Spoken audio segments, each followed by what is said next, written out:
When do we pull your credit? The whole concept of hard money lending is the loan is being given primarily based upon the hard asset.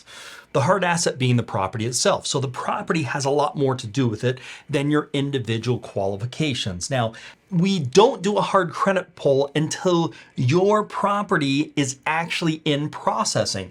Now, before it goes in processing, you also are getting values done on the property, making sure you know the scope of work, signing a letter of intent, and then at that point, then that hard credit pull will actually happen. Now, the hard credit pull is not going to stop you from getting a loan as long as you're not in the middle of bankruptcy, you don't have judgments and collections that you owe a bunch of money to people, and that's going to be the big things. As long as you don't have those, we're going to be asset-based lending, meaning lending based upon the property primarily and not based upon the person or your credit scores.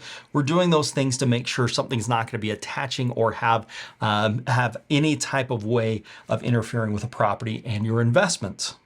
Also, when we pull that credit check, that hard credit check, we can use that same credit score for the next 30 days. So if you end up finding another property, we could do that without having to pull another hard credit check against your credit for the next 30 days. A lot of people are worried about the credit check actually hurting their credit scores. Most of the time, it only has about a 5-point decrease in your credit check for a hard pull, and that's typically recovered pretty quickly.